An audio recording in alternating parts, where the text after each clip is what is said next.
विश्वास से भरा करवा चौथ। मीनाक्षी की शादी के बाद आज उसका पहला करवा चौथ है। यूं तो हर सुहागन की तरह पूरे साज श्रृंगार और मेहंदी रंगे हाथों से वो उस पर्व की तैयारी कर रही थी, पर उसकी आंखों में अपने पति दीपक के लिए करवा चौथ को लेकर एक अटूट ही विश्वास दिख रहा था। वह सब देखकर उसकी सास सरिता को अपने गुरुजी की सालों पुरानी बात याद आ जाती है। यह बात तब की जब दीपक करीब 6 वर्ष का था। जब दीपक का जन्म हुआ था तब सरिता के जीवन में खुशी की लहर उमड़ आई थी, परंतु वह लहर कुछ पल की ही थी। दीपक 4 महीने का था तो उसकी तबीयत खराब होने लगी। डॉक्टर ने उसको भर्ती किया और कुछ लंबे इलाज के बाद वह ठीक हो गया था। लेकिन उसके बाद से ही दीपक या तो अक्सर बीमार रहता या उसको कभी न कभी चोट लगती रहती। ऐसा लगता था मानो बार बार मौत के मुंह से बचकर निकल आता है। ऐसा अक्सर होने से सरिता घबरा गई और उसने सोचा कि किसी पंडित को उसकी जन्मपत्री दिखानी चाहिए। उसकी सहेली को इस बात का पता चला तो उसने शहर के बाहर बड़े गुरुजी के बारे में सरिता को बताया। बड़े गुरुजी शहर के बाहर एक छोटे से मंदिर में रहते थे। उनके बारे में यह प्रचलित था कि उन्हें सिद्धि प्राप्त है। वो हाथ और चेहरा देखकर परेशानी की वजह बता देते हैं, चाहे वह पूर्व जन्म से जुड़ी ही क्यों न हो।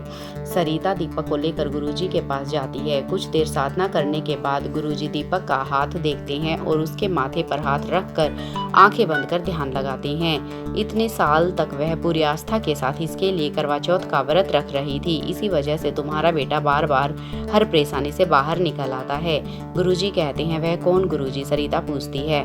गुरुजी बताते हैं, इसकी पिछले जन्म के साथी जिसने करवा चौथ के व्रत को किसी तपस्या से कम नहीं समझा और प्रेम की यादें पार कर दी थी। उसकी तपस्या का ही फल है कि तुम्हारा बेटा खतरों से बचता आया है और आगे भी बचेगा। पूरी कहानी बताइए गुरुजी, सरिता उत्सुकता से पूछती है। गुरुजी कहानी बताना शुरू करते हैं। नीलम नाम था उस लड़की का। पिछले जन्म में तुम्हारे पुत्र का नाम गोपाल था। नीलम और गोपाल पड़ोसी गांव के रहने वाले थे। दोनों को शिक्षा ग्रहण करना और बांटना अच्छा लगता था। उनके पास के गांव में ही गरीबों के लिए मुफ्त शिक्षा देने का कुछ दिनों का कार्यक्रम आयोजित हुआ। इसी के चलते उनका एक मुफ्त शिक्षा कार्यक्रम में मिलना हुआ। एक से विचार ने दोनों को अच्छा दोस्त बना दिया और काम की वजह से वे अक्सर मिलने भी लगे। जल्द ही दोनों ने एक दूसरे को पसंद करना शुरू किया और एक दिन दोनों ने एक दूसरे को जीवन साथी बनाने का फैसला किया।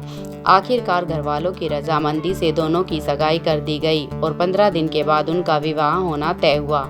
मगर देश की आज़ादी और सगाई की खुशी के बीच एक बहुत दुखद समाचार मिला, देश के बंटवारे का।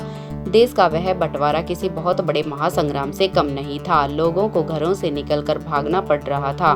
कौन क्या छोड़कर और क्या लेकर जा रहा है किसी को कुछ नहीं पता था। लोगों के अपने छूटते जा रहे थे और अनजानों के साथ सफर तय हो रहा था। इसी बंटवारे की वजह से नीलम और गोपाल भी एक दूसरे से बिछड़ गए थे। जिंदा भी हैं या नहीं यह किसी को कुछ नहीं पता था। गोपाल का तो कुछ पता नहीं चला। नीलम हिंदुस्तान में ही रह गई थी। बहुत मुश्किल से किस्मत ने साथ दिया और नीलम को अपने माँ बाप के साथ रहने की एक जगह मिल गई थी। धीरे धीरे उनकी जिंदगी आगे बढ़ने लगी, लेकिन नीलम का मन तो गोपाल में ही रह गया था। कुछ महीनों बाद करवा चौथ का त्योहार आया तो अपनी माँ के साथ नीलम ने भी गोपाल के लिए व्रत रखा। माँ के पूछने पर नीलम ने जवाब दिया, जब तक मैं जिंदा हूँ गोपाल ही मेरा पति है और मैं उसके लिए हर साल यह व्रत रखूंगी।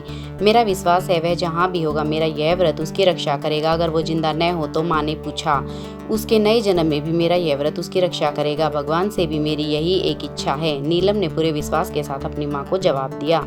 सरिता गुरुजी से कहती है, क्या पता नीलम अभी भी जिंदा है। उस किस्से को तो अभी सिर्फ 7 साल हुए हैं। मैं एक बार उससे मिल तो लूं जिसकी वजह से मेरा बेटा सही सलामत है। गुरुजी कहते हैं, कुछ दिन पहले ही उसे पता चला कि गोपाल का तो बंटवारे के वक्त ही देहांत हो गया था। नीलम खुद को कितना भी मजबूत दिखाए, लेकिन गोपाल को देखने की उम्मीद उसके मन में बहुत गहरी थी। इसलिए वह खबर सुनते ही उसे बहुत बड़ा सदमा लगा और अभी कुछ दिन पहले ही वह चल बसी। परंतु तुम चिंता मत करो, उसके कठोर व्रत का फल हमेशा तुम्हारे पुत्र की रक्षा करेगा।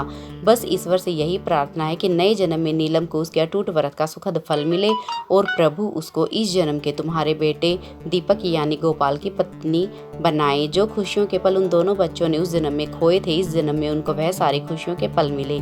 सारी बातें सुनकर सरिता को अचंभा होता है कि गुरुजी भविष्य और भूत की आम बातें काफी हद तक सही जरूर बताते हैं, परंतु इतना विस्तार में सब कुछ कैसे बता सकते हैं। जब वह उनसे पूछती है तो वह कहते हैं, मुझे 12 साल की उम्र से ज्योतिष विद्या में सिद्धि प्राप्त है। एक बार देखकर बहुत कुछ जान जाता हूँ और सबसे बड़ी बात, एक बार जो हाथ देख लूँ तो भूलता नहीं हूँ। इसलिए जब तुम दीपक को मेरे पास लाई तो उसका हाथ देखकर मुझे अंदेशा हो गया था।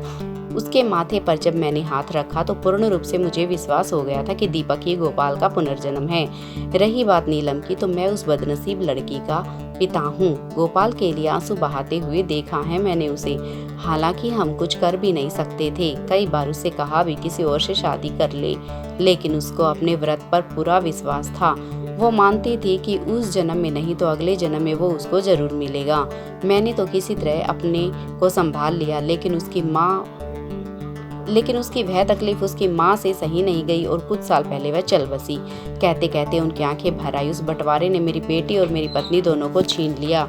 मेरे घर हर खुशी खत्म हो गई। सरिता के बाद में पता चला कि 2 दिन बाद गुरुजी भी गुजर गए थे। इन्हीं पुराने ख्यालों में सरिता खोई हुई थी कि मीनाक्षी की आवाज आती है, आइए मम्मी, करवा चौथ का चांद निकल आया है, पूजा करते हैं। करवा चौथ के उस त्योहार पर साज श्रृंगार से सजी मीनाक्षी को देखकर वह मुस्कुराती हुई सोचती है कि ठीक बात है, 6 साल का फर्क सही है। सही कहा था गुरुजी ने।